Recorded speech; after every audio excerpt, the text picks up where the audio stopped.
E eu vou dar um meio, chamamos que a gente usa de neuroplasticidade, né? Para o cérebro reaprender as funções que ele perdeu. E no lado que tá hipercitado, que ele tá mega louco dando conta de tudo, eu vou colocar uma carga negativa, inibitória, que é o cátodo, aonde eu vou dar, calma aí, espera aí, vamos acordar o outro lado. E realmente, quando existe um AVC, você perde, né, aquele circuito, mas o que você traz e que é super importante, que isso é recuperável. Bem-vindo a mais um episódio do meu podcast, onde estou trazendo a segunda parte sobre a neuromodulação transcraniana elétrica não invasiva. Então, eu tô aqui com a Fernanda, Maria Fernanda, que é fisioterapeuta e que está nos ajudando a trazer esse método que realmente pode contribuir muito para várias morbidades, né, que a medicina convencional ajuda, mas ela teria muito mais resultados se a gente pudesse associar esse recurso. E a gente já bateu um papo aqui, né, Maria Fernanda? E eu achei muito interessante que você falou sobre o AVC, que eu acho que também é uma questão que a medicina tem as suas limitações, né, nessa recuperação, para muitas limitações que ela ocasiona, sequelas. E aí, como é que fica a neuromodulação para esses casos? Qual a tua experiência? O que você tem a dizer pro AVC? Bom, é um prazer estar aqui de novo. Né? Eu agradeço. O AVC, a neuromodulação transcraniana tem sido uma contribuição enorme na reabilitação na fase subaguda desses pacientes com AVC, tá? Porque o que acontece? Se a gente pensar no AVC isquêmico ou hemorrágico, não tem diferença de causa, um lado do cérebro morre e o outro fica hiperexcitado. Ou seja, um morre e aí geralmente é cruzado, então o lado que foi afetado fica mole e o outro fica acordado e hiperativado, querendo fazer da conta de tudo, né? E nesses casos vem as maiores sequelas de AVC, que são as flexões, né? As deformidades em flexão. Então, como a gente age com a neuromodulação? Geralmente eu uso bastante a elétrica, quando o paciente já consegue se movimentar. Eu faço como? Na elétrica nós temos dois polos, positivos e negativos, né? Então, pensando no cérebro que está adormecido por conta da lesão, eu penso que colocando a estimulação elétrica excitatória ou um anodo, que é uma carga positiva nesse cérebro que está lesado, ele vai começar a acordar. E eu vou dar um meio de que chamamos, que a gente usa de neuroplasticidade, né? Para o cérebro reaprender as funções que ele perdeu. E no lado que está hipercitado, que ele está mega louco dando conta de tudo, eu vou colocar uma carga negativa, inibitória, que é o cátodo, aonde eu vou dar, calma aí, espera aí, vamos acordar o outro lado, né? Em contrapartida, nesse tipo de neuromodulação no AVC, a gente pode lançar mão das duas técnicas, tanto da magnética como da elétrica de corrente contínua, tá? Qual a melhor? Não tem melhor, existe um momento melhor. Então, por exemplo, se o paciente já tem um certo movimento, ele consegue sentar e levantar, ele consegue, a elétrica seria bacana, pois eu acoplo, ele põe numa bolsinha, o aparelho é pequeno, e eu faço junto com a técnica exercícios com ele, né? E igualmente para a magnética, a gente posiciona a bobina no local que eu preciso, dou o disparo e nesse intervalo de séries que tem, né, que é programado por nós, né, a gente faz o exercício. Então, nesse âmbito seria a gente ensinar o cérebro a fazer novamente um novo caminho que ele perdeu. É como se você, Marília, andasse numa estrada onde está tudo verde, tudo verdinho. Se você todo dia passar por esse caminho, o que vai acontecer? Vai marcar o caminho de um novo caminho. Sim. Então, a neuromodulação, no caso do AVC, distúrbios de fala, tudo nessa parte de que tem que se reaprender, sim, a gente ensina o cérebro a ter um novo caminho. Então, todo dia eu vou lá e passo naquele lugarzinho. Todo dia eu vou lá e passo nesse lugarzinho.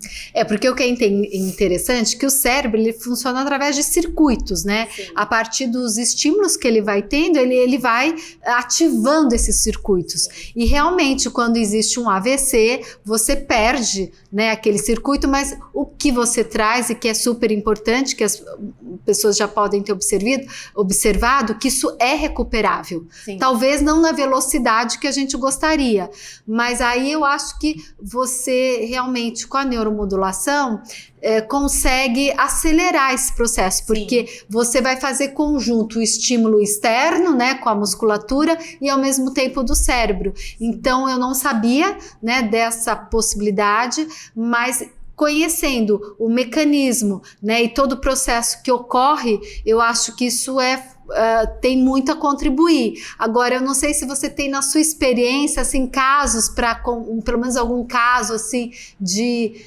realmente, assim, benefício que você sente. Temos o Parkinson também. O Parkinson não é o mesmo mecanismo de lesão do AVC, porém é uma área motora, onde geralmente a gente tem muito ganho em marcha dos parkinsonianos, né? Então se ganha bastante. No caso do AVC também é a área motora, onde a gente vai excitar, considerando o lado lesado e o não lesado, né? Temos várias, assim, aceleramento do processo de reabilitação, né? Por exemplo, uma curiosidade, vamos falar agora em termos práticos. Quantas sessões normalmente são necessárias? Eu sei que deve ter caso e caso, mas deve ter uma média, vamos por assim, para as pessoas terem uma ideia. E outra coisa, se ela tem que sempre fazer uma manutenção, ou se depois que ela conseguiu, né, reativar esse circuito, vamos dizer assim, se aquilo se permanece, como que é esse processo? O tratamento da neuromodulação, em primeiro lugar, a gente faz uma avaliação, né, minuciosa desse paciente para a gente ver o objetivo do nosso tratamento, tá? A partir desse objetivo, dessa avaliação feita, eu vou escolher qual a técnica eu vou usar, qual vai ser melhor, será que vai ser elétrica, será que vai ser a magnética nesse momento? A partir dessa escolha, o que nós vamos fazer? Nós vamos fazer obrigatoriamente uma semana que se chama semana de indução. Tá? Essa semana consta de 5 dias consecutivos em que eu e o paciente vamos ser comprometidos com a técnica de se aplicar o estímulo nesses 5 dias. Na segunda-feira, na data da avaliação, geralmente a gente passa uma série de questionários. A neuromodulação tem muitos protocolos a serem seguidos, cada protocolo muito bem estudado. São milhões de artigos para eles chegarem, os nossos professores, e darem para nós esses protocolos, né? Então, existe uma grande rede de estudo atrás dos nossos protocolos, né? De consensos, onde a gente vai em cursos e atualiza de acordo com esses novos estudos, né? Então, geralmente se trata de uma semana de indução, né? No caso da depressão, geralmente 10 a 20 sessões. Paciente ficando bom, a gente vai espaçando para 3 sessões semanais, 2 semanas semanais e depois uma vez na semana. E aí até tirar. Você está me falando aqui, eu estou lembrando que talvez uma grande também recurso que possa ajudar a neuromodulação, e eu quero que você me tire essa dúvida, em relação ao sono. Ela também é aplicada e ela funciona? Sim, Como é que é? Ela no sono diminui, na verdade, a ansiedade, né? A gente trabalha muito com a ansiedade, então se diminuindo a ansiedade, a gente consegue melhorar a qualidade do sono, né? Você melhoraria a qualidade do sono ou você consegue que a pessoa consiga realmente dormir, né? Que ela deixe de ter uma insônia, por exemplo? Sim.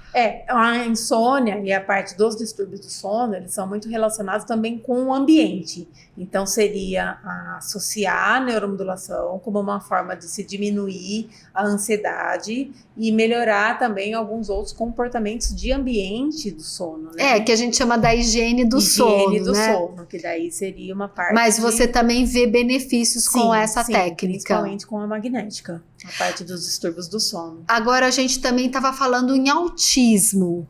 Em autismo também, em algum momento você citou, também é utilizada essa técnica com ajuda. Já tive várias experiências com paciente autismo, do espectro autista. Nessa parte de autismo, a gente tem que avaliar o paciente e ver qual componente do paciente está precisando mais um olhar, né? Assim como o TDAH. TDAH, nós sabemos que é hiperatividade, hiperfoco, né? E irritabilidade. Então, por exemplo, se o paciente chega para mim com diagnóstico de TDAH enviado pelo médico que precisa fazer neuromodulação, eu vou avaliá-lo e ver qual momento ele está. Ele está no hiperfoco? Ele está numa irritabilidade? Ele está ansioso? Então, aonde eu vou agir e determinar esse alvo, tá? E aí começar a semana de indução, depois fazem todas as estimulações vídeo protocolo, geralmente são 10 a 20 sessões sempre, e depois a gente vai espaçando. Agora também, eu penso aqui, você me falou nessas doenças degenerativas, Alzheimer, por exemplo, tem alguma aplicação também? Tem muitos estudos mas na prática não tanto. Na prática, por exemplo, aqui no meu serviço, eu ainda não tive muita resposta positiva, porque tudo depende também do nível dessa degeneração. Que tipo de neurônio eu tô pegando numa parte de troca de íons, né? Então tem toda essa parte que a gente às vezes eu talvez peguei quadros já demenciais avançados, né? Mas nos estudos em grandes centros tem resposta sim também. Também é positiva. uma outra aplicação. É uma possibilidade. E eu acho também importante essa questão da dor, né? Onde que a neuromodulação, em que tipo de dor que ela vai ter uma atividade mais precisa, né? Porque a fibromialgia seria uma delas, mas, por exemplo, dores que envolvem problemas osteomusculares, ela também vai atuar, enxaquecas, como que é para essas questões que eu acho que também são pontos importantes? A parte mais óssea, que é uma dor, por exemplo, devido a uma artrose, é um processo degenerativo já instalado, inflamado e crônico, talvez a gente não consiga muita melhora, pois já é uma coisa que está lá, né? Então, uma coisa meio que mecânica, mais né? Exato, de uma parte mais de fisioterapia muscular, da parte de dor. O que mais a gente vê é a parte de dor neuropática, que tem muita resposta boa, tá? E a fibromialgia também, porque a fibromialgia, se a gente for pensar, assim como o TDAH e assim como o autismo, ela é uma tríade, ela tem um ciclo psicológico também. A fibromialgia, a gente costuma falar que é uma doença da alma, né? Então, se a gente começa a tratar, porque o paciente que tem dor, ele fica bom em ter dor, né? Assim como o paciente que é ansioso, ele fica bom em ser ansioso. Então, a gente tem que ensinar para o cérebro um caminho diferente. Sim. Né? Que já fica automático, fica né? automático. Opa, se eu não tiver uma dor, alguma coisa está errada. O que vai acontecer hoje, meu dia? A gente, infelizmente, o cérebro condiciona a ficar assim, né? Então, a gente tendo esse olhar, por exemplo, na fibromialgicas, que a maioria são mulheres, né? A gente tratar o emocional tira o foco um pouco da dor da paciente. Mas a neuromodulação poderia ajudar nisso? Sim. Porque aí você vai trabalhar nesse propósito. De alguma ansiedade, alguma coisa. Porque na estimulação, tanto na elétrica como na magnética nós temos várias bobinas de tratamento, né? Então, por exemplo, no caso da psiquiatria, que é um dos que eu tenho mais trabalhado ultimamente, é a figura de 8, tá? É uma bobina onde está colocados todos os pulsos e ela acopla direitinho aonde a gente precisa na parte da psiquiatria e parte de esquizofrenia, de depressão, ansiedade. Em enxaqueca, que você me falou, dor de cabeça. É isso que eu queria saber. Ela tem muitos bons resultados, principalmente com a bobina circular, tá? Porque na verdade, a gente mexe com toda a química cerebral, sistema GABA, glutamina, enfim, tudo. Então, tudo que tem a ver com dor, receptor de dor, nós vamos estar mexendo com essas estimulações, né? No caso da EMT, a gente usa alta frequência, baixa frequência, uma frequência inibitória, uma frequência excitatória. Tudo isso visando o quê? Mexer na química cerebral, que vai mexer com a parte de GABA, sistema glutaminérgico, tudo a ver com dor. Não existe, por exemplo, riscos de um efeito colateral, assim, excitatório através desse tipo de recurso? Não. Por exemplo, eu tô com uma enxaqueca, vou aplicar e vai piorar. Ou eu tô numa crise de depressão e eu vou piorar. Tá. Existe algum tipo de risco? Não, de acordo seguindo os protocolos de segurança, dos protocolos que a gente aprendeu, né, com o curso, zero problema. Tá? E hoje, aqui no Brasil, existe assim um grupo, né, que é responsável por essa formação, ou são várias? Como que está essa formação hoje no Brasil? Vamos lá, da parte de psiquiatria, que é a parte que eu tenho mais atuado aqui em Rio Claro, né? O IPQ, USP, a referência. É referência, né? Da parte de estudos, de protocolos e de formação também. Formação também. Desde a parte da ETCC, passando pela MT, indo para ketamina e todas as outras técnicas, tá? Existem várias formações, é interessante a gente até falar isso, que não é só o fisioterapeuta que pode fazer o curso, né? Hoje, a primeira resolução foi médica, né, do CFM, depois veio o COFITO, que somos nós, fisioterapeutas, fonoaudiólogos podem atuar também, enfermeiros, tá? E, na verdade, qualquer pessoa da área da saúde pode fazer o curso, né? O que a gente precisa é que o conselho da classe reconheça a neuroondulação para que ela chegue às outras pessoas, né?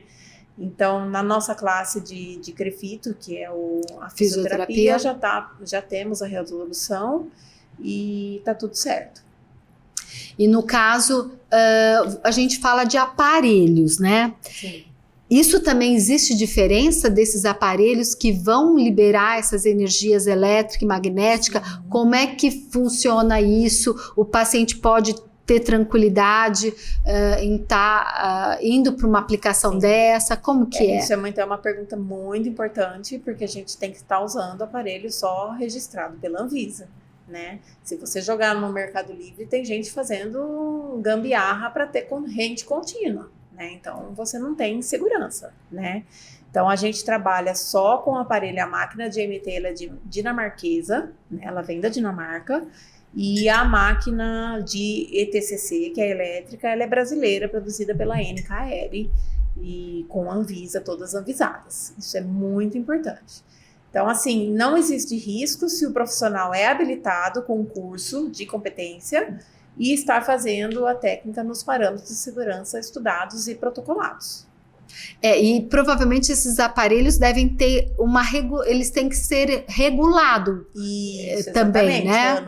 Anualmente tem que ter uma calibração dos aparelhos. Calibração, né? Para que eu possa estar entregando o que a máquina, o que eu quero que a máquina entregue, tanto na elétrica, que é a corrente contínua, como na magnética. Então, olha, Fernanda, eu acho assim que você fez um olhar amplo, né, de tudo que essa metodologia pode trazer, né, trouxe várias considerações importantes aí, de alguns cuidados, né, com certeza os benefícios, mas também alguns cuidados que qualquer pessoa que queira se submeter possa ter.